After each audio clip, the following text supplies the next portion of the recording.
de ayer se llama Matías, sí, y el de acá se llama Reyes. Rodríguez Ellas y Marcín.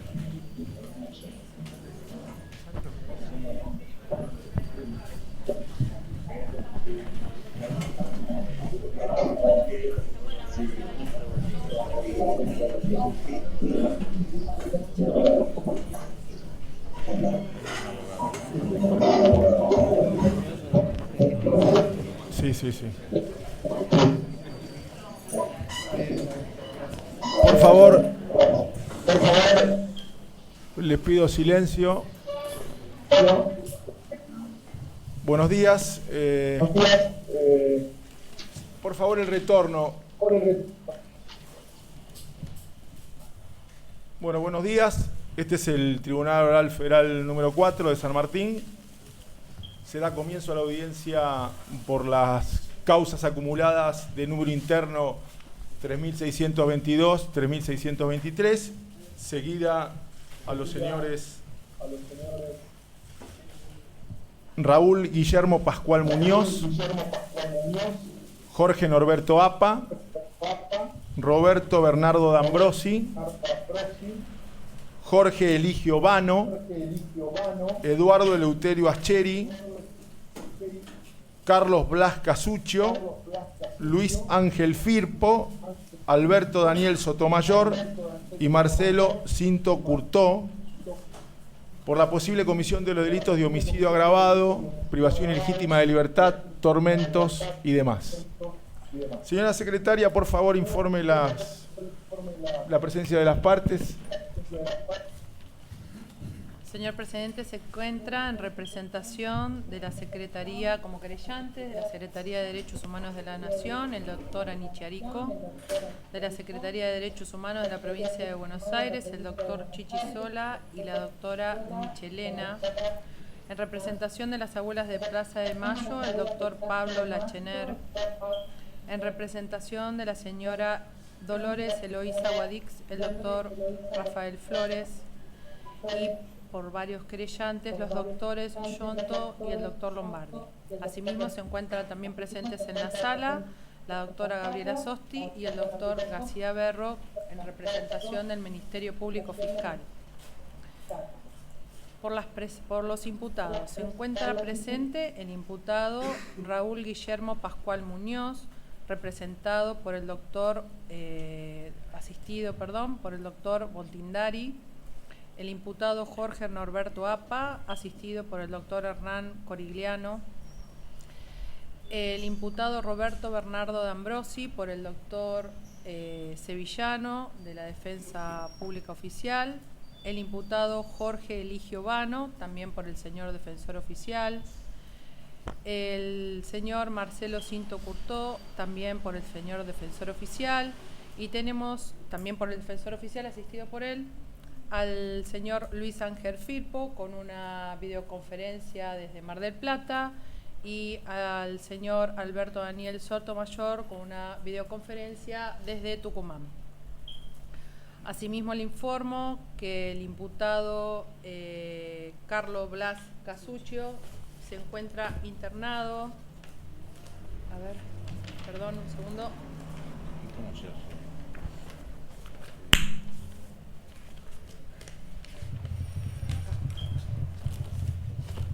Internado en el Hospital Privado de Comunidad. El mismo se encuentra con mala mecánica respiratoria, hemodinámica estabilizado con VIC de noradrenalina a dosis bajas, ritmo diurético forzado, bajo tratamiento antibiótico, estado crítico, pronóstico reservado.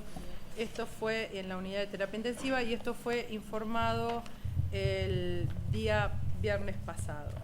A su vez, tenemos un informe también de ayer que se hizo por Secretaría, que nos comunicamos con el Hospital de la Comunidad, donde informan que el imputado continúa internado en la unidad de cuidados intensivos y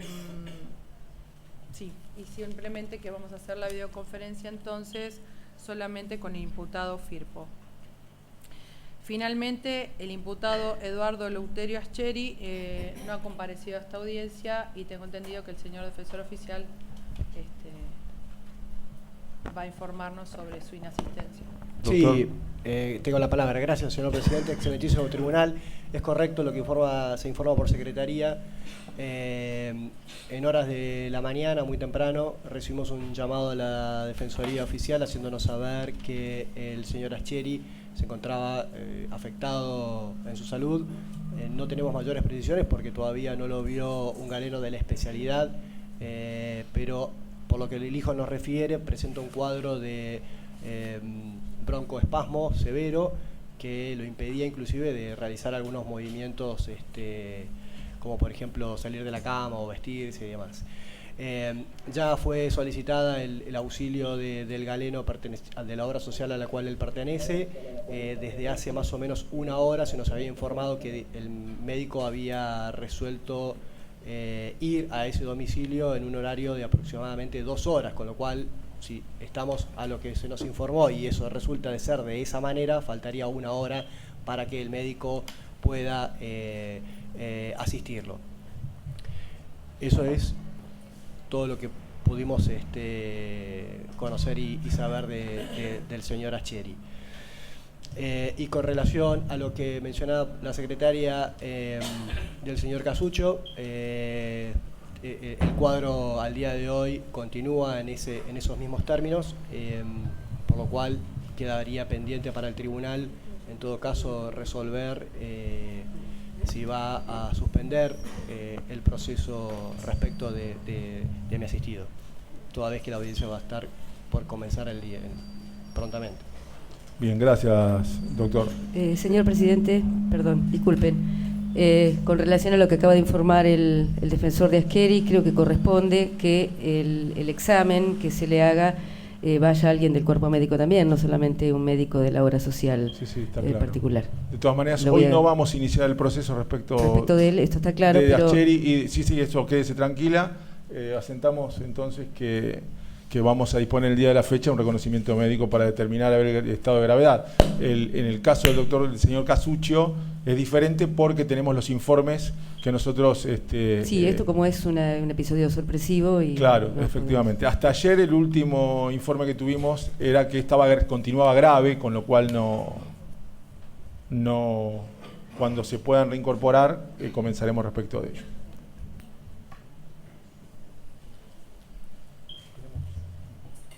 Bien. Presidente, sí. Perdón, acá. Sí. Buen día. Buen día. También respecto del imputado Ascheri, a los efectos de cualquier examen médico que se disponga, la querella ofrece peritos y solicita que sus peritos estén presentes en el examen médico que se le va a hacer. Bueno, bárbaro. Efectivamente así va a ser. Dejemos constancia. Bien.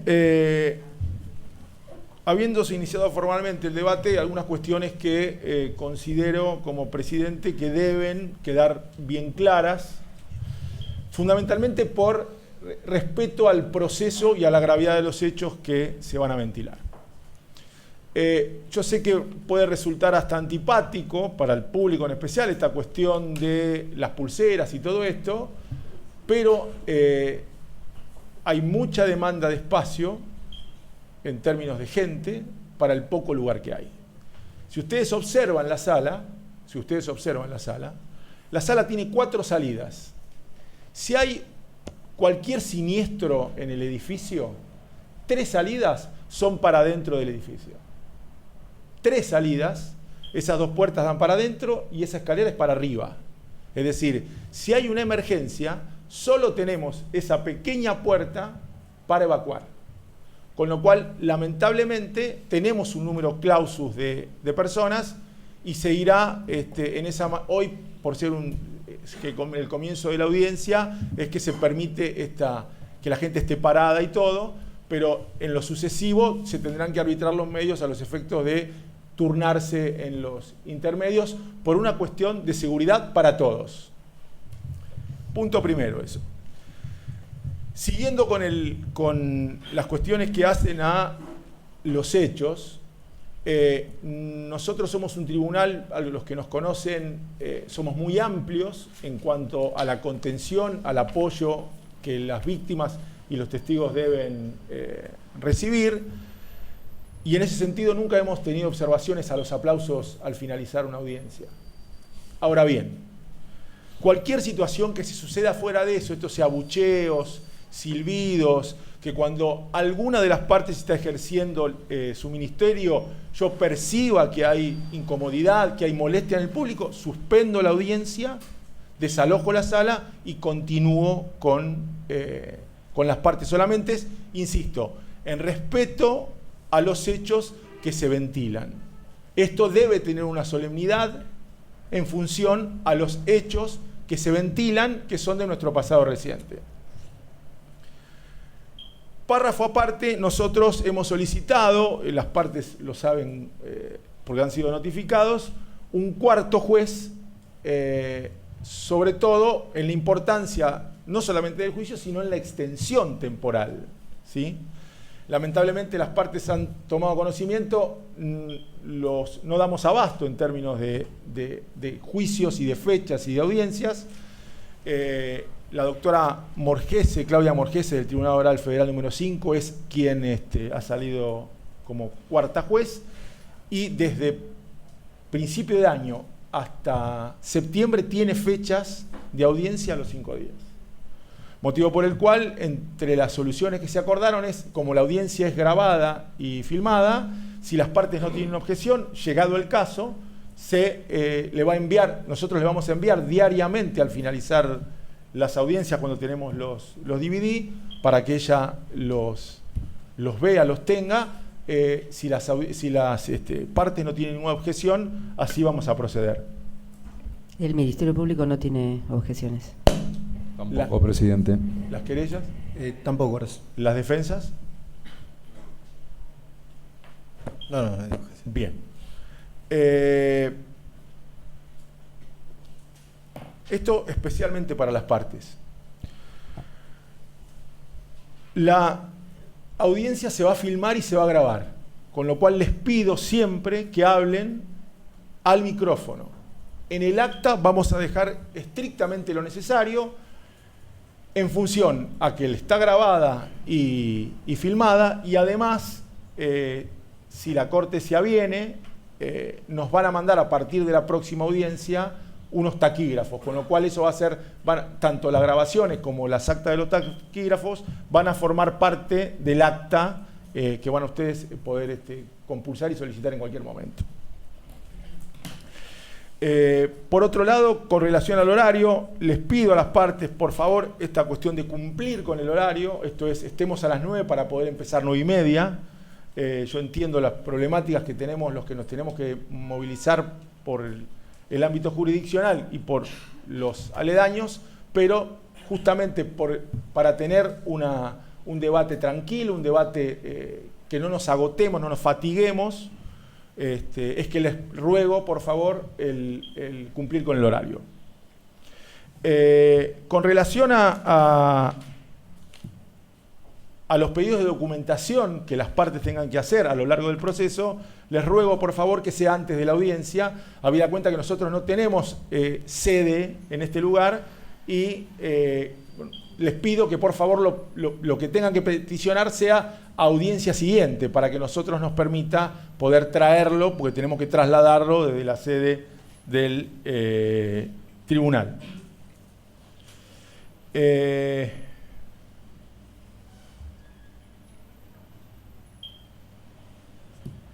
Bien, señores imputados, les menciono que ustedes tienen derecho a la asistencia que efectivamente tienen, que en Disculpe, doctor, no estoy viendo en este momento a mis otros asistidos. No sé bien. Si está conectado o no. Bien. ¿Podríamos confirmar la conexión con Tucumán y Mar del Plata?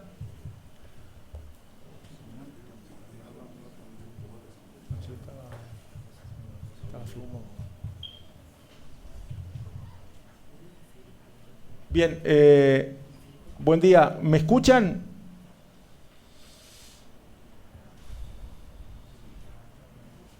¿Nos escuchan? Buenos días.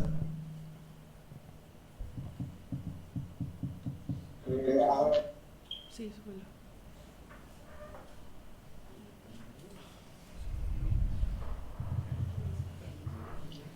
O sea, no los estamos escuchando. Bien, muchísimas gracias. Les decía, tienen derecho a la asistencia, que efectivamente tienen, pueden declarar en cualquier momento del proceso. Si declaran, no están obligados a decir la verdad. Asimismo, pueden consultar con sus abogados cada vez que lo crean conveniente, salvo cuando sean puntualmente interrogados. Les recomiendo que escuchen lo que se va a relatar a continuación, porque son los hechos por los cuales ustedes han sido convocados a este debate. Doctora, podríamos leer el requerimiento del fiscal. Antes les hago una observación a las partes. Si tienen algún problema de leer el requerimiento de la Fiscalía, que es el que contiene todos los hechos, y dar por leídos los requerimientos de las querellas. No sé si tienen alguna objeción. Si no tienen ninguna objeción, ¿las defensas? No, señor presidente. Bien, de esta manera los tenemos por leídos y procede la señora secretaria a leer el requerimiento Las partes pertinentes. de las partes pertinentes. Sí. Hago una salvedad. Tenemos dos requerimientos. El requerimiento de la causa 3623, que se encuentra a fojas 531, 686, que es seguida contra... Ah, perdón, doctor. Sí, que la causa 3623, el requerimiento de elevación a juicio del Ministerio Público Fiscal, luce a fojas 531, 686, que es la causa seguida contra los imputados Cinto Cortó y Sotomayor. En relación a la causa 3622, el requerimiento de elevación a juicio del Ministerio Público Fiscal se encuentra agregado a fojas 5468/5660, que son las causas seguidas a Muñoz, APA, D'Ambrosi, Vano, Ascheri, Casucho y Firpo. Como los requerimientos son en parte idénticos, ¿sí? En los hechos, los vamos a leer de una forma de que podamos leer los dos juntos integrados para no repetir. Bien, así que voy a comenzar con los hechos de los imputados. Bueno, los imputados obviamente son todos. Los datos son Jorge Norberto APA, Roberto Bernardo D'Ambrosi, Raúl Guillermo Pascual Muñoz, Jorge Eligio Vano, Eduardo Eleuterio Ascheri, Luis Ángel Firpo, Alberto Daniel Sotomayor y Marcelo Cinto Curtó. Los hechos. Dentro del plan sistemático dispuesto por el último gobierno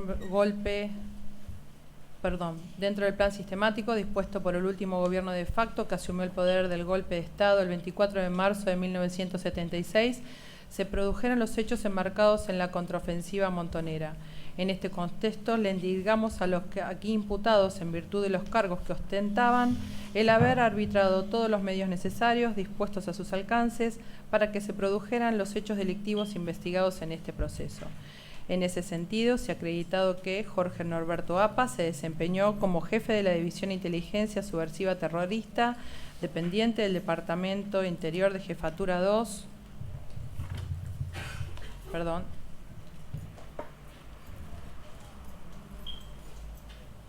de Inteligencia del Estado Mayor General del Ejército Argentino durante el periodo comprendido entre el 15 de enero de 1979 y el 14 de noviembre de 1980, por lo que habremos de imputarle la totalidad de los hechos ocurridos en todas las víctimas de la contraofensiva montonera, con excepción de Miguel Ángel de Lilo y Marta Aidé Milovara de Lilo. Roberto D'Ambrosi se desempeñó desde el 6 de marzo de 1979 hasta el 17 de noviembre de 1980 como jefe de la Compañía de Actividades Psicológicas del Batallón de Inteligencia 601. Le reprochamos los hechos ocurridos a la totalidad de las víctimas, con excepción de Miguel Ángel del Hilo y Marta Aide Milovara de del Hilo.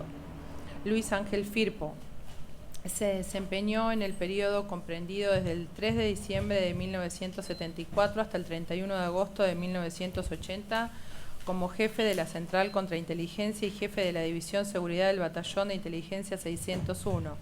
Le imputamos los hechos padecidos por Carlos Servando Piccoli, Armando Molina, Raquel Noemí Catáneo, Ángela Alicia Salomón Zárate, Susea Aide Solomillo, Martín Mendizábal, Norma Beatriz Valentinuzzi, Regino Adolfo González Saldaña, María Consuelo Castaño Blanco, Jorge Osvaldo Quiroga, Ricardo Daniel Santilli, Daniel Crosta, Jesús María Luján Vich, Alfredo José Berliner, María o Marta Inés Franzosi, Margarita Vich, María José Luján, Diana Schwartz, Armando Daniel Croato, Horacio Mendizábal, José Dalmazo López, Adriana Amalia Lesgart, Adriana Teresita Ribeiro, Julio Eberto Suárez, Sabina Emilia Uriarte de Gofín,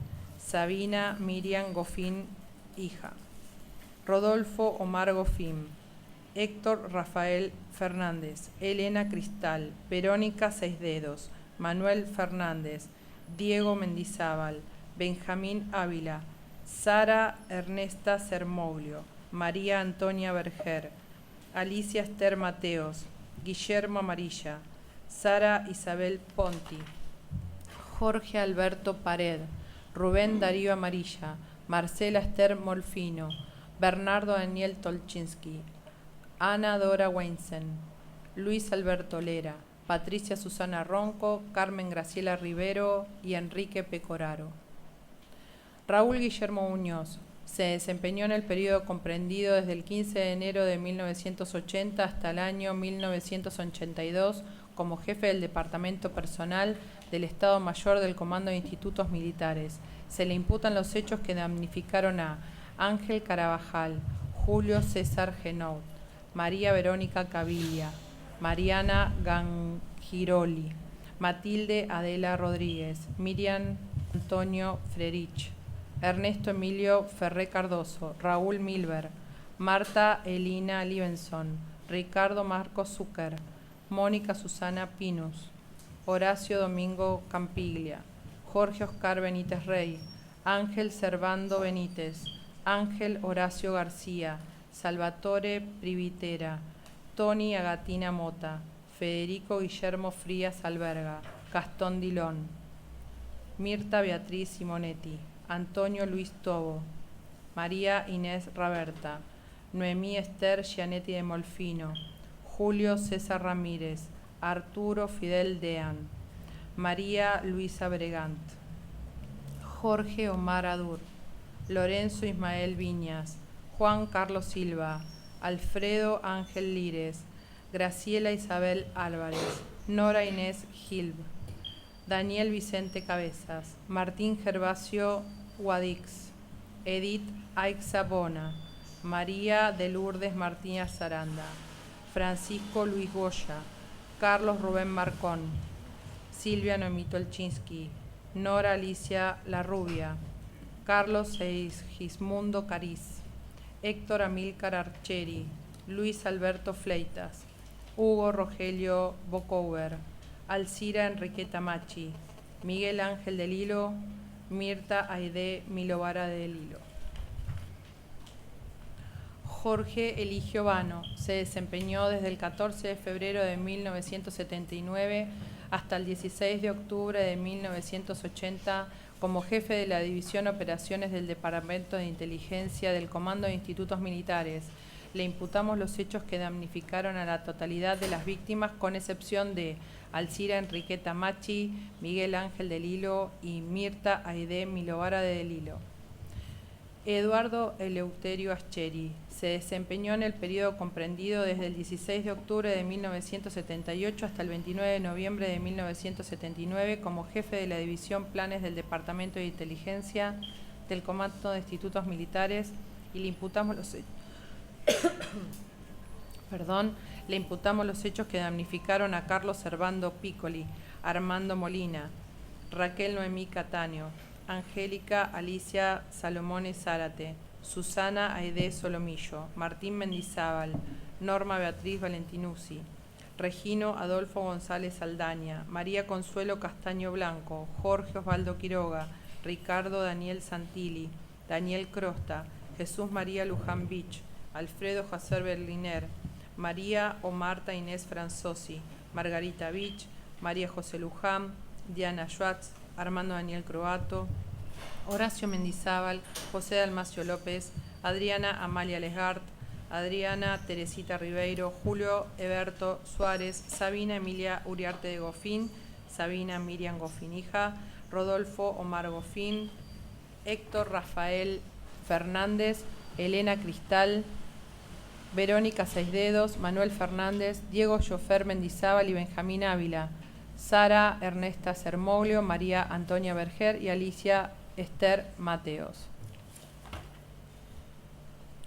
Del otro requerimiento, en este caso, continuaría la imputación a los integrantes del Destacamento de Inteligencia 601 de Campo de Mayo, Marcelo Cinto Curtó y Alberto Daniel Sotomayor. Se les reprocha haber participado en la ejecución del plan de represión implementado por el entonces gobierno militar, en lo que concierne al accional de aniquilamiento desplegado por el ejército argentino contra las personas que formaban parte del operativo denominada Contraofensiva Montonera entre los años 1979 y 1980 dentro del ámbito de comando de institutos militares de la Zona de Defensa 4 del territorio nacional y del exterior del país. Ello así ya que Marcelo Cinto Curtó se desempeñó en el periodo comprendido desde el 7 de marzo de 1979 hasta el 17 de noviembre de 1980 como jefe de la sección primera de ejecución del Destacamento 201 de Inteligencia del Comando de Institutos Militares de Campo de Mayo. Por otra parte, Alberto Daniel Sotomayor se desempeñó en el periodo comprendido desde el 22 de diciembre de 1977 hasta el 15 de octubre de 1979 como jefe de la sección primera del Destacamento de Inteligencia 201 del Comando de Institutos Militares de Campo de Mayo y desde esta última fecha hasta el 28 de diciembre de 1979 como jefe de la sección segunda de ejecución del destacamento ya mencionado. En consecuencia, y dados sus oposiciones relevantes dentro del aparato represivo, sus acciones fueron relevantes para la ejecución de las actividades de inteligencia, para proponer el reclutamiento y despliegue del personal y para realizar las actividades de investigación que expresamente se ordenaran, es decir, que ejecutaban los procedimientos para la reunión de información y para proporcionar refuerzos y apoyo a otras unidades de inteligencia. En ese sentido, contaron con la ayuda tanto de la Jefatura 2 de Inteligencia del Estado Mayor General del Ejército y del Batallón de Inteligencia 601, la que fue canalizada a través del titular y de los departamentos del Comando de Institutos Militares para que pudieran llevarse a cabo las privaciones de la libertad, torturas o asesinato de las víctimas de autos, como así también para proceder al alojamiento de los detenidos en los centros clandestinos de detención dependientes de Campo de Mayo, sin perjuicio del lugar donde había ocurrido la privación de la libertad. Las víctimas fueron mantenidas en la misma absoluta clandestinidad para obtener la información que sería distribuida a los superiores con el objeto de continuar su ciclo de reunión, proceso, difusión y uso para la lucha contra la subversión. En consecuencia, entonces, le imputamos, de acuerdo a los especificados precedentes, los siguientes hechos. A Muñoz, Apa, D'Ambrosi, Vano, Ascheri, Firpo, Cinto Curtó y Sotomayor. 1. El haber causado la muerte de Carlos Servando Piccoli el 22 de abril de 1979 en Colonia La Matanza, provincia de Chaco, cuando personal del ejército que se encontraba haciendo un control de los caminos lo valió en momentos en que el nombrado se les trasladaba en bicicleta. Integraba las ligas agrarias que se encontraban vinculadas al movimiento montonero, para esa época en el marco de la contraofensiva montonera. conforme la versión oficial emitida por el Ejército en un comunicado de prensa en el diario local Norte, con fecha 27 de abril de ese mismo año, se dio cuenta de que la policía de la provincia de Chaco, bajo el control operacional del Ejército, le dio la voz de alto a Servando Piccoli para intentar identificarlo, y este abrió fuego con una de las armas que portaba, siendo contestado el mismo por la policía, que logró abatirlo. En el citado documento se afirmaba que el acciso portaba documentación falsa y que por pericias realizadas posteriormente se determinó que se trataba del delincuente terrorista montonero Carlos Servando Piccoli, quien dentro de esa organización tenía el grado de oficial. El certificado de función del damnificado, de fojas 3 de su legajo CONADEP, estableció como causa de muerte el homicidio y como horario del fallecimiento las 2:30 horas, y en el mismo se identifica la víctima como Carlos Servando Piccoli con todos sus datos personales. Pasado 10 días del hecho, se entregó el cuerpo de Servando Piccoli a sus familiares. Hecho 2. Haber privado de su libertad a Armando Molina y Raquel Noemí Cataño el 1 de junio de 1979. En el tiempo en que fue mantenido en cautiverio, Molina fue obligado por sus captores a llamar telefónicamente a Osvaldo Lobey para acordar una cita en Asunción, Paraguay, a fin de proceder a la detención de este. Lobey no asistió en ese encuentro, pero sí lo hizo personal del Ejército, que no pudo lograr su objetivo. Los nombrados militaban en las ligas agrarias en el marco de la contraofensiva montonera. Raquel Noemí Cataño fue privada ilegítimamente de su libertad el 1 de junio de 1979 a las 23:30 horas en el domicilio ubicado en la calle Pueyrredón, 1086 de San Isidro, provincia de Buenos Aires. Para esa época, Armando Molina, su marido, debido a su militancia, se encontraba viviendo en la clandestinidad. La nombrada vivió hasta 1978 junto a sus padres y su hijo en la provincia de Santa Fe, y con posterioridad partió a Buenos Aires junto con su marido, pasando también a la clandestinidad debido a la persecución política que sufría el matrimonio. Visitaba periódicamente a su familia y se mudaba en forma asidua, 2 o 3 veces en menos de un año. El día del operativo, Marta Bertolino de Dávila, prima de la víctima, hizo ingresar a su departamento al hijo de esta última, quien llorando y envuelto en una manta le contó que su mamá, Raquel Noemí Cataño, estaba abajo, en la calle, con 2 hombres a quienes no conocía en un coche grande. Posteriormente, les imputamos haberle causado la muerte. Sus cuerpos fueron ocultados de tal forma que a la fecha aún no han sido hallados. 3. Haber privado de su libertad a Angélica Alicia Salomón Zárate, apodada Eva, Negra Eva o Montero Díaz, con fecha determinada entre el 21 y el 28 de agosto de 1979, en la frontera con Paraguay, en la localidad de Posadas, provincia de Misiones. Permaneció secuestrada en el centro clandestino de detención de la ESMA. Con posterioridad a su secuestro se le quitó la vida, y como parte del sistema de detención y exterminio se procedió a ocultar todo rastro relativo a su cuerpo, el cual hasta la fecha no ha podido ser hallado. La nombrada militaba en la organización Montoneros. Luego de haber sido una perseguida política, decidió exiliarse a España y como consecuencia de la separación de su marido se mudó a Cuba, donde residió con su hijo Santiago Roca. Retornó a nuestro país en el marco de la como contraofensiva montonera. 4. Haber privado de su libertad a Susana Aide Solimano y a su hijo Martín Mendizábal entre el 10 y el 14 de septiembre de 1979 del domicilio donde vivía junto a su pareja de esta última, Alfredo José Berliner, apodado El Poeta. Susana Solimano fue secuestrada ilegalmente en la vía pública. Inmediatamente, personal vestido de civil que actuó en el hecho la trasladó hasta el interior de su casa en la provincia de Buenos Aires, donde se encontraba su hijo Martín Mendizábal, de 7 años. En el interior de dicho domicilio fue interrogada bajo tormentos. El menor, Martín Mendizábal, fue privado de su libertad y trasladado a la Brigada Femenina de San Martín, donde fue interrogado sobre su familia bajo presiones psicológicas en reiteradas ocasiones. Antes del 18 de octubre de 1979 fue entregado a su tía Neliné. Susana Solimano padeció tormentos durante su cautiverio y posteriormente se le quitó la vida. Su cadáver fue hallado el 27 de noviembre de 1979 dentro de un automóvil junto a los de los militantes montoneros Alfredo José Berniner, Diana Schwartz y Julio Eberto Suárez, en el delta del Paraná, provincia de Buenos Aires.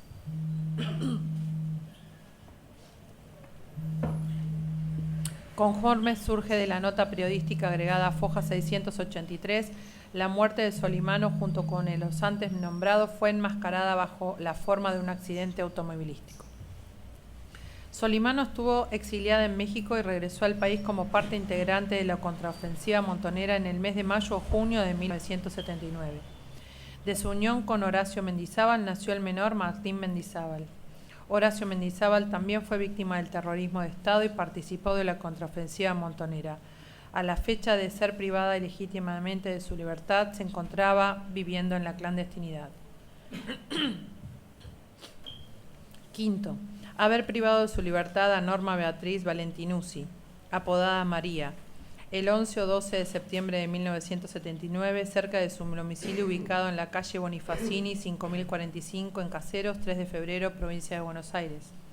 El operativo estuvo a cargo de personas vestidas de civil que se movilizaban en 3 autos y que la obligaron en forma violenta a subir en uno de ellos luego de encapucharla, mientras la nombrada gritaba su nombre y número de documento nacional de identidad. Ante la presencia de movimientos extraños, autos que circulaban en el barrio, la nombrada le advirtió a su madre, Elda Valentinuzzi, quien estaba junto a ella y sus hijos, que si en 10 minutos no regresaba debía tomar a los 2 niños y salir de la casa lo más rápido posible. Luego de ser secuestrada fue llevada al centro clandestino de detención y exterminio de Campo de Mayo, donde sufrió tormentos, se le quitó la vida y como parte del sistema de detención y exterminio se procedió a ocultar todo rastro relativo a su cuerpo, el cual hasta la fecha no ha podido ser hallado. La nombrada, luego de haber vivido su exilio en distintos países junto a sus hijos, con posterioridad al 8 de agosto de 1979 regresó desde Madrid, España, a la República Argentina en el marco de lo que fue la contraofensiva montonera, habiendo tenido contacto con José María Luján, alias el gallego Willy, quien también integraba ese movimiento. 6. Haber privado ilegítimamente de su libertad a Regino Adolfo González Saldaña, apodado Adolfo, y luego Gerardo, y a María Consuelo Castaño Blanco, ambos esposos, el 13 de septiembre de 1979.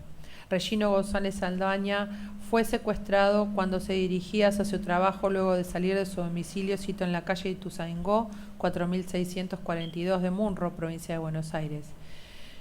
Un grupo armado de gente, entre 8 y 10 personas, entró en el citado domicilio y se llevó a María Consuelo Castaño Blanco, esposa de Regino González Saldaña, junto con sus 3 niñas.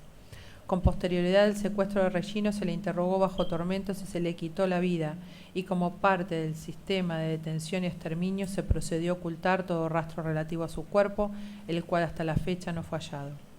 Regino Saldaño y su esposa María Consuelo Castaño Blanco se hallaban realizando operativos de interferencias radiales y televisivas dentro de la agrupación Montoneros, en lo que conformaba hacia esa época la contraofensiva montonera. Regino había sido seminarista salesiano y le confió al sacerdote católico Luis Emilio Sánchez, Foja 2587-2588, que nunca iba a seguir esa orden de montoneros de tomarse la pastilla de cianuro. Se entiende que estaba haciendo una referencia al supuesto caso de que fuera secuestrado. Por su parte, al momento de ser privada de su libertad, María Consuelo Castaño Blanco fue atada de manos y se le cubrió la cabeza con una capucha. Luego fue trasladada al Centro Clandestino de Detención y Secuestro de Campo de Mayo, lugar en el cual permaneció detenida hasta el 5 de noviembre de 1979, cuando fue trasladada al penal de Devoto. En el citado centro clandestino permaneció detenida, fue interrogado bajo la aplicación de tormentos. Allí fue juzgada por el Consejo de Guerra Especial Estable 1/2 de Campo de Mayo y con fecha 2 de octubre de 1979 fue condenada a la pena de 18 años de prisión en orden al delito de asociación ilícita en concurso real con encubrimiento. El 2 de diciembre de 1983 logró recuperar su libertad desde la cárcel de Devoto. 7.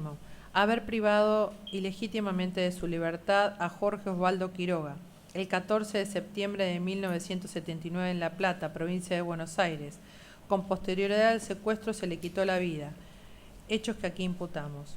Como parte del sistema de detención y exterminio, se procedió a ocultar todo rastro relativo a su cuerpo, el cual hasta la fecha no fue hallado. 8. Haber privado ilegítimamente de su libertad a Ricardo Daniel Santilli entre el 1 y el 14 de septiembre de 1979 en una estación de servicio de la provincia de Córdoba. Con posterioridad a su secuestro se le quitó la vida y como parte del sistema de detención y exterminio se procedió a ocultar todo rastro relativo a su cuerpo, el cual hasta la fecha no fue hallado. El nombrado militaba y formó parte de la contraofensiva montonera. 9. Haber privado ilegítimamente de su libertad a Daniel Crosta, el 14 de septiembre de 1979, luego de que el nombrado saliera del lugar de trabajo en Jet Electrónica y Electromecánica, ubicado en la avenida Vélez Sarsfield 674 del barrio de Barracas de Capital Federal. Durante su cautiverio sufrió tormentos y se le quitó la vida. Su cuerpo fue ocultado, no conociéndose la fecha el destino del mismo. En el verano de 1979 se le dijo a su esposa Diana Kreitzmann que se iba a contactar con una persona para volver a la militancia en el marco de la contraofensiva montonera. A partir de allí, por razones de seguridad, dejaron de vivir juntos y Crosta fue a vivir un tiempo con el sacerdote de la Iglesia Católica, Padre Morales, y luego con el Padre Luis Sánchez. Su participación fue a través de injerencias propagandísticas, tanto por la radio como por la televisión. El nombrado era amigo de Regino Adolfo González, quien también militaba dentro de la organización Montoneros, y se conocía que tenía amplios conocimientos sobre electrónica. Le confió al sacerdote católico Luis Emilio Sánchez que en su caso de ser detenido podría llegar a ingerir la pastilla para provocar su propia muerte. 10. Haber privado ilegítimamente de libertad a Jesús María Luján Beach, apodado Gallego Willy, entre el 14 y el 15 de septiembre de 1979. Posteriormente fue llevado a Campo de Mayo, donde fue visto sumamente golpeado. Allí fue interrogado bajo tormentos y posteriormente le quitaron la vida. Su cadáver fue abandonado en Derqui y Panamericana el 26 de septiembre de 1979, cercano a un lugar donde había una vieja carrocería de un automóvil volcado, hechos que aquí imputamos. Era militante montonero. Luego de un allanamiento ilegal producido en septiembre de 1976, donde vivía con su hija María José Luján y con su esposa María Cristina Masuccelli, quien resultó muerta en ese procedimiento, fue perseguido por el gobierno de facto y en 1977 buscó a su hija y se exilió, pasando por Brasil, México y Chile. En 1979 volvió al país como parte integrante de la contraofensiva montonera y dado su alto grado dentro de la organización, su tarea fue la dirigencia de la columna norte de Montoneros. A la fecha de su privación ilegal de la libertad, era pareja de la militante montonera Marta Inés Franzosi. 11. Haber secuestrado y privado de su libertad a María o Marta Inés Franzosi, Margarita Beach y María José Luján en el domicilio donde vivían. El 15 de septiembre de 1979, cuando un grupo de personas ingresó a su vivienda y se la llevó. María o Marta Inés Franzosi era la pareja de Jesús María Luján Beach, quien ingresó al país en marzo de ese mismo año para hacerse cargo de la columna norte de Montoneros, dada la alta jerarquía que tenía dentro de la citada organización. Fue conducida a Campo de Mayo, donde fue interrogada bajo tormentos y posteriormente se le dio muerte. Su cuerpo sin vida fue hallado en noviembre de 1979 en la localidad de Moreno, provincia de Buenos Aires. Margarita Beach también fue esposada y trasladada a Campo de Mayo, donde sufrió tormentos. Como parte del sistema de secuestro y aniquilamiento instaurado, se le quitó la vida y su cuerpo fue hallado en octubre de 1979 al costado de una ruta de la localidad de Moreno, provincia de Buenos Aires. María José Luján fue privada de su libertad ese mismo 15 de septiembre de 1979 cuando se encontraba jugando con una nena y su mamá en una plaza, oportunidad en que llegaron al lugar dos autos Falcon verdes y la subieron a uno, mientras que en el otro auto cree que subieron a la mujer y a la otra niña que se encontraba con ella. La trasladaron hasta su casa, donde se encontraba María o Marta Inés Franzosi, pareja de su papá, Jesús María Luján, y Margarita Beach, su tía abuela, quien también vivía junto a ellos. Fue conducida en un helicóptero verde a un lugar que se desconoce, que era un primer piso, con ventanas que daban a la galería con un patio. Dormía en una habitación donde había camas marineras, pero estuvo sola. Permaneció alojada allí hasta fines de 1979, cuando luego de una entrevista con un militar fue nuevamente trasladada en helicóptero hasta la provincia de Córdoba, lugar en la que fue entregada a su abuela paterna. Permaneció en cautiverio en condiciones inhumanas de detención.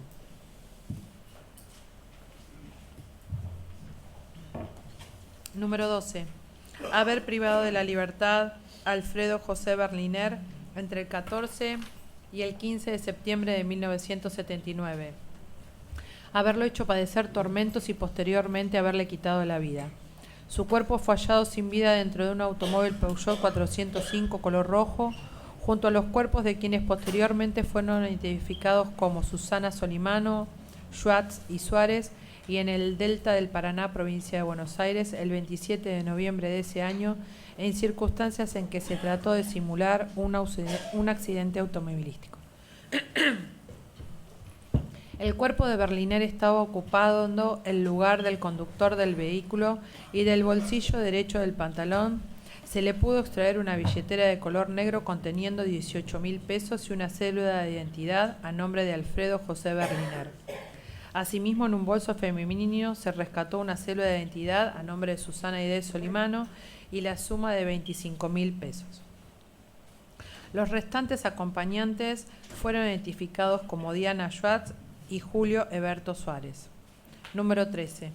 Haber privado ilegítimamente de su libertad a Diana Schwartz el 15 de septiembre de 1979, haberla hecho padecer tormentos y posteriormente haberle quitado la vida.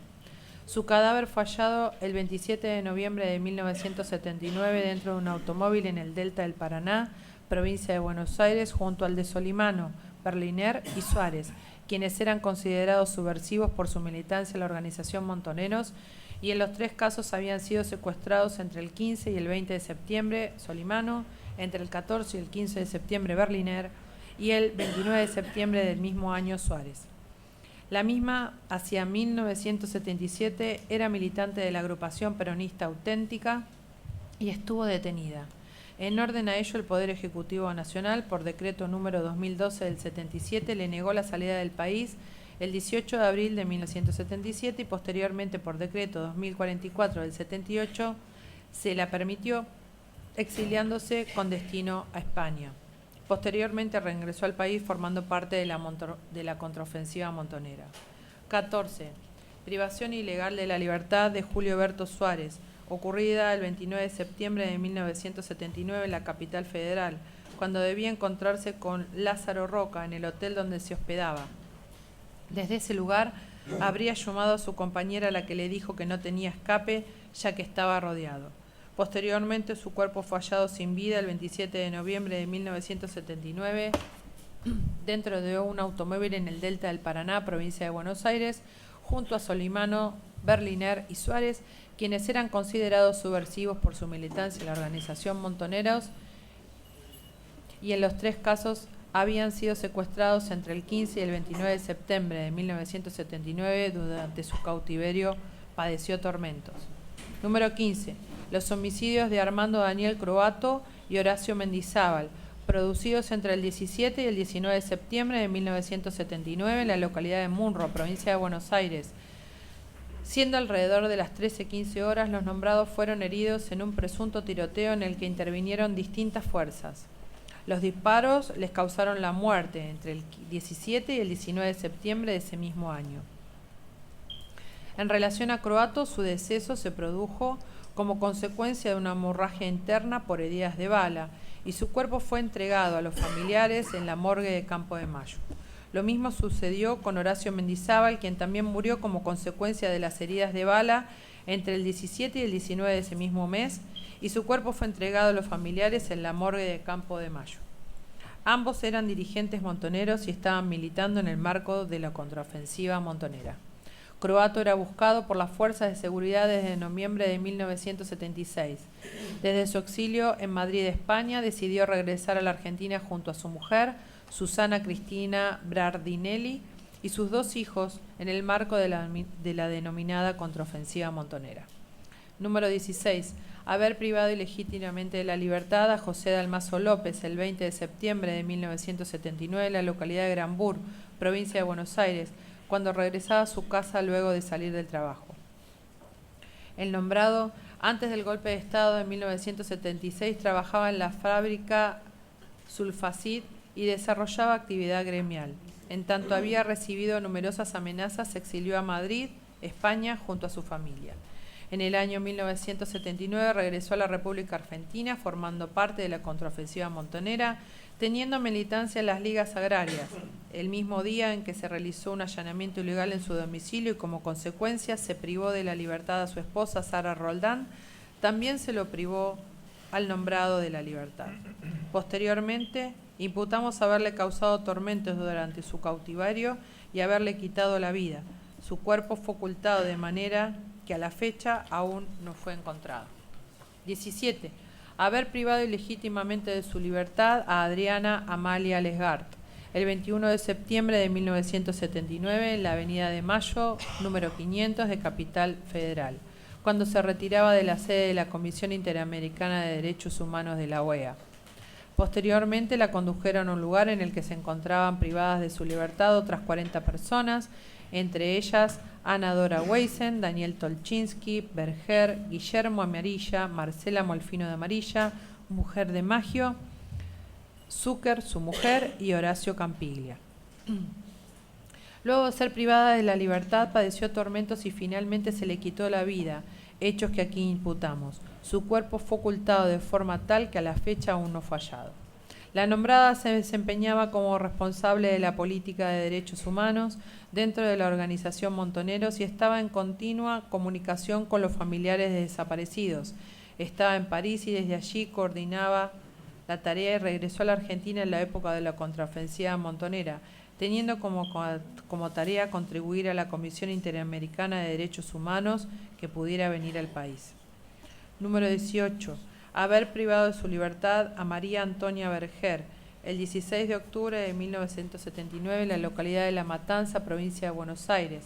Posteriormente la condujeron a un lugar en el que se encontraban privados de su libertad otras 40 personas, entre ellas Ana Dora Weisen, Daniel Tolchinsky, Patricia Lesgart, Guillermo Amarilla, Marcela Molfino de Amarilla, mujer de Maggio, Zucker, su mujer, y Horacio Campiglia, ubicado en Campo de Mayo. A la época de los hechos se encontraba viviendo junto a Bernardo Tolchinsky, su esposa, Ana Dora Weisen, y sus 2 hijos, Gustavo Andrés y Francisco, en la clandestinidad, en una vivienda ubicada en la zona oeste del Gran Buenos Aires, en San Justo, dentro del plan sistemático de detención y exterminio instaurado en el último proceso cívico-militar. Fue interrogada bajo tormentos y posteriormente se le quitó la vida. Su cuerpo fue ocultado de forma tal que a la fecha aún no ha sido hallado. Número 19. Haber sido privado ilegítimamente de su libertad a Bernardo Daniel Tolchinsky y Ana Dora Weisen, su esposa, el 20 de octubre de 1979 en Capital Federal. Posteriormente los condujeron a un lugar en el que se encontraban privados de su libertad otras 40 personas, entre ellas Patricia Lesgart, María Antonia Berger, Guillermo Amarilla, Marcela Molfino de Amarilla, mujer de Maggio, Zucker y su mujer, y Horacio Campiglia. Fueron sometidos a tormentos y posteriormente se les quitó la vida. Sus cuerpos fueron ocultados de forma tal que a la fecha aún no han sido hallados. Eran militantes montoneros y habían regresado a la Argentina en mayo-junio de 1979 junto a sus hijos. A la época de los hechos, la familia, integrada por los nombrados y sus 2 hijos, Gustavo Andrés y Francisco, se encontraban viviendo en forma clandestina, en una vivienda ubicada en la zona oeste de Gran Buenos Aires, en San Justo. Número 20. Haber privado de su libertad a Adriana Teresita Ribeiro, el 24 de septiembre de 1979 en la calle Congreso, 5260 de Villa Urquiza, Capital Federal. en oportunidad en que un grupo de personas que se identificó como perteneciente a la Coordinación Federal procedió a ingresar en su domicilio, requisarlo y luego golpearla, se la llevó encapuchada. Junto a ella se encontraba su pequeño hijo, Mariano Goicoechea, quien fue entregado al encargado del edificio. Luego, el 19 de diciembre de 1979, en que se encontraba en Río de Janeiro, Brasil, regresó a la Argentina en el marco de la contraofensiva montonera. Como parte del sistema se la privó de la libertad, sufrió tormentos y luego se le quitó la vida y se ocultó todo rastro relativo a su cuerpo, el cual a la fecha aún no ha sido hallado. 21. Haber privado de su libertad a Sabina Miriam Goffin junto con su madre, Sabina Emilia Uriarte de Goffin, y su hermano, Rodolfo Omar Goffin, el 11 o 12 de octubre de 1979 en el domicilio de la familia, cito en la calle Sáenz Peña, partido de 3 de febrero, provincia de Buenos Aires. Sabina Miriam Goffin militaba en la Juventud Peronista y en la Unión de Estudiantes Secundarios. Tenía 18 años al momento del secuestro. Posteriormente, como parte del plan sistemático de detención y exterminio instaurado en el último proceso cívico-militar, se les causaron tormentos y posteriormente se les causó la muerte. Sus cuerpos fueron ocultados de forma tal que a la fecha aún no han sido hallados. Número 22. Haber privado ilegítimamente de su libertad a Héctor Rafael Fernández, Elena Cristal, Verónica Seisdedos, hija de Elena Cristal, Diego Mendizábal Sermoglio, hijo de Horacio Mendizábal, y Sara Ernesta Sermoglio, Benjamín Ávila, hijo de Sara Ernesta Sermoglio, y Manuel Fernández, hijo de Héctor Fernández y Elena Cristal, el 13 de octubre de 1979, siendo aproximadamente las 21:30 o 22:30 horas, cuando se encontraban en el departamento donde vivían, ubicado en la calle Gascón, 975, tercero B de la capital federal. En relación a Héctor Rafael Fernández, la privación ilegal de la libertad se produjo en momentos en que bajó de dicho departamento a la calle, llevando consigo a su hijo Manuel Fernández, y fue obligado a regresar al departamento por un grupo de 3 personas vestidas de civil y armadas, que ingresó junto al nombrado al departamento y comenzó a interrogar a Elena Cristal, compañera de Fernández. El interrogatorio a Elena Cristal se centró en la madre de los niños, Diego Mendizábal y Benjamín Ávila, de 8 meses y 7 años de edad, respectivamente. Elena le respondió que ellos estaban a su cuidado y que no sabía en qué horario regresaría su madre. Asimismo, le preguntaron en qué lugar había conocido a la madre de los niños y ella manifestó que en una plaza de Almagro. También privaron ilegítimamente de su libertad a Verónica Seisdedos junto con Manuel Fernández, Diego Mendizábal Sermoglio y Benjamín Ávila. Estos sujetos le ordenaron a Verónica Seisdedos que tomara al bebé, Manuel Fernández, porque se iban. En ese momento Verónica pudo ver a su madre y su pareja, Héctor Fernández, ya no estaban en el departamento. La subieron junto a los niños a un automóvil marca Ford Falcon y los llevaron con los ojos vendados a un lugar que desconocen, en un viaje que duró más de 40 minutos. Verónica padeció interrogatorios en numerosas oportunidades en las que se les inquiría sobre el nombre de sus padres, acerca de si se realizaban reuniones en su casa y quiénes iban, entre otras preguntas. Permanecieron en este lugar hasta el martes 16 de octubre de 1979, cuando fueron entregados a sus familiares. En la época de los hechos, Verónica tenía 18 años.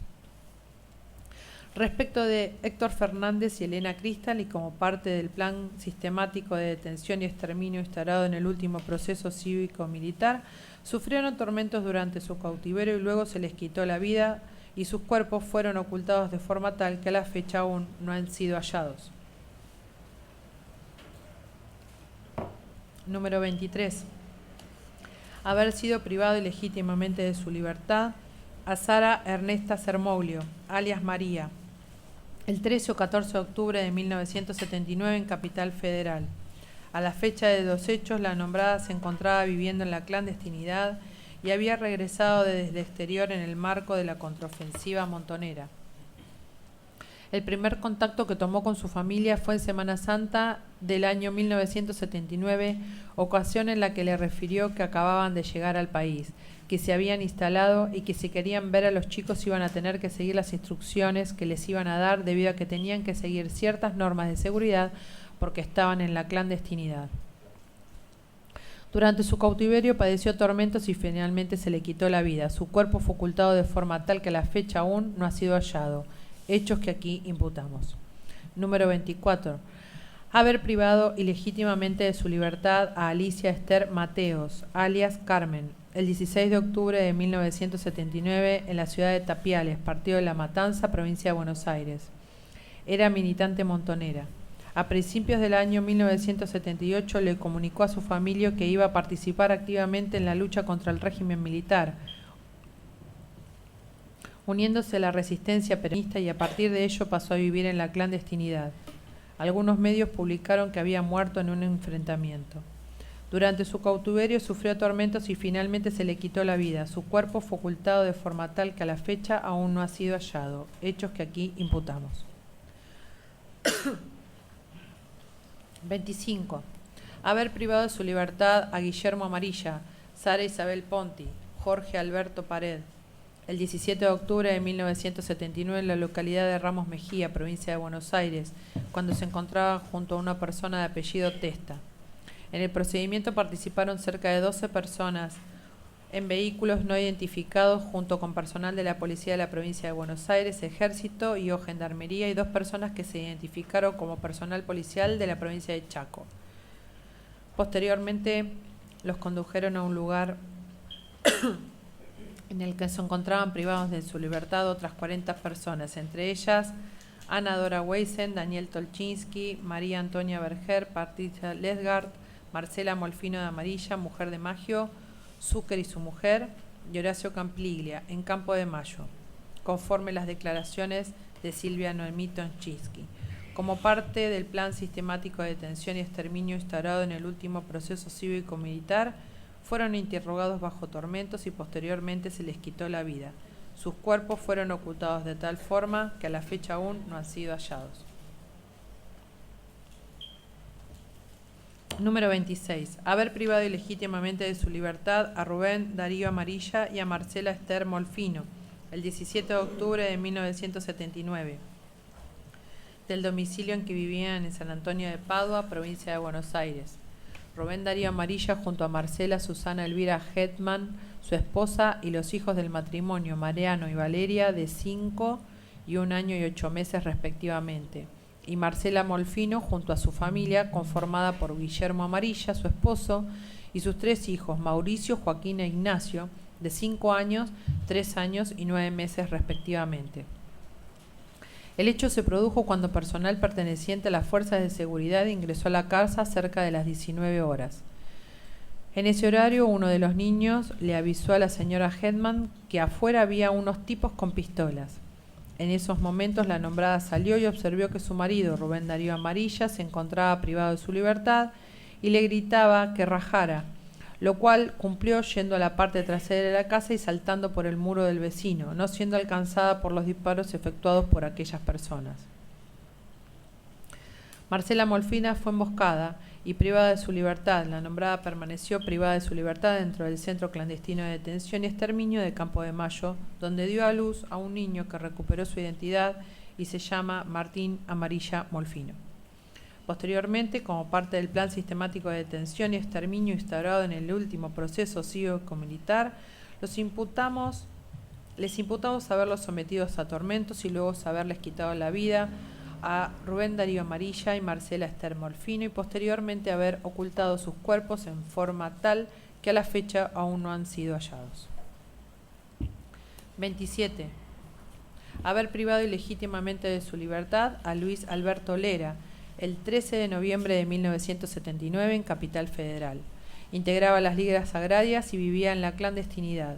Como parte del plan sistemático de detención y exterminio instaurado en el último proceso cívico-militar, durante su cautiverio padeció tormentos y finalmente se le quitó la vida, hechos que aquí imputamos. Su cuerpo fue ocultado de forma tal que a la fecha aún no ha sido hallado. Número 28. Haber privado ilegítimamente de su libertad a Patricia Susana Ronco, el 13 de noviembre de 1979 en Capital Federal. Como parte del plan sistemático de detención y exterminio instaurado en el último proceso cívico-militar, sufrió tormentos y posteriormente se le quitó la vida.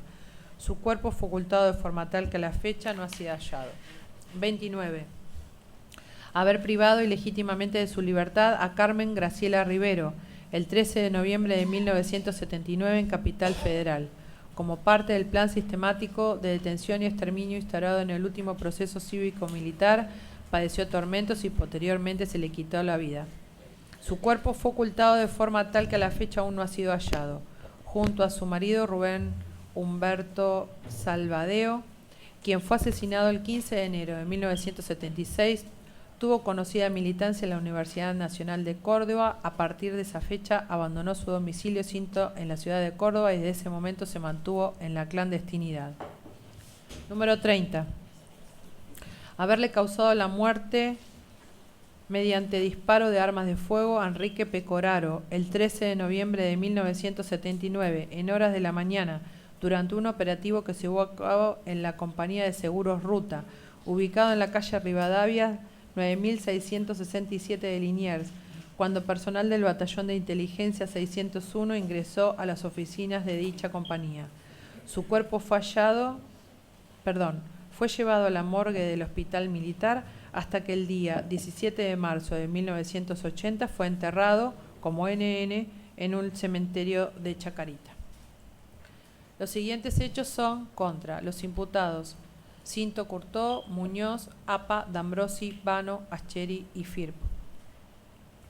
31. Haber privado ilegítimamente de su libertad a Ángel Carabajal el 21 de febrero de 1980 en el guardamuebles ubicado en la calle Malaver 2851 de la localidad de Olivos, provincia de Buenos Aires. Regresó al país en enero de 1980 en el marco de la contraofensiva montonera. Su cuerpo fue ocultado de forma tal que a la fecha no ha sido hallado. 32. Haber privado ilegítimamente de su libertad a Julio César Genoud, alias Facundo, el 27 de febrero de 1980 en la Plaza 11 de la entonces Capital Federal, durante un procedimiento de control que el Ejército realizaba en la terminal de micros de la empresa Expreso Azul y en el cual se privó legítimamente de su libertad a otras 14 personas que formaban parte de la contraofensiva montonera.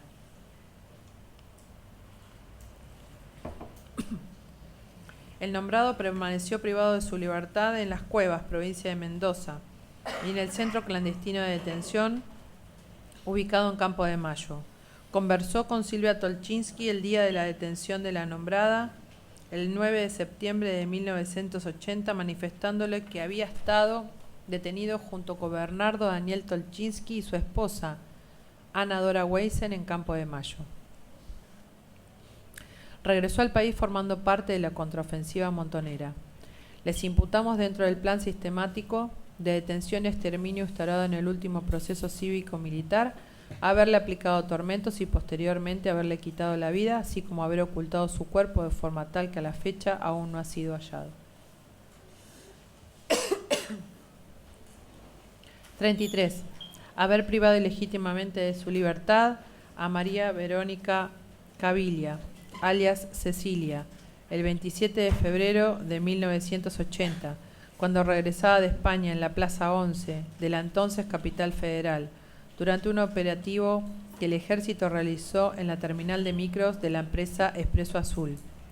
A sus 16 años ingresó al país en el marco de la contraofensiva montonera, como parte del plan sistemático de detención y exterminio instaurado en el último proceso cívico-militar. Durante su cautiverio sufrió tormentos y posteriormente le quitaron la vida y su cuerpo fue ocultado de forma tal que a la fecha aún no ha sido hallado. 34. Haber privado ilegítimamente de su libertad a Mariana Wangeroli, apodada Toti, el 27 de febrero de 1980 en la Plaza 11 de la entonces Capital Federal, durante un operativo que el Ejército realizó en la terminal de micros de la empresa Expreso Azul y en el que resultaron privados de su libertad otros 14 militantes que habían ingresado al país en el marco de la contraofensiva montonera.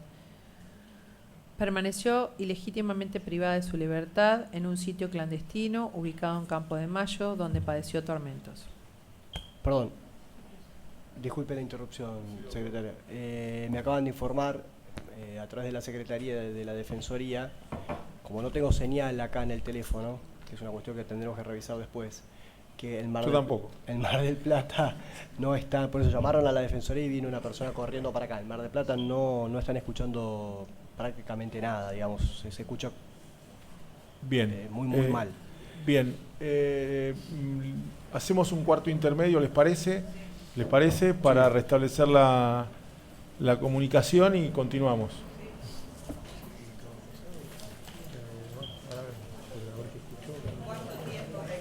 Y 10 minutos como mínimo para restablecer la Pero podría comunicación. quedarse, ¿no? Doctor,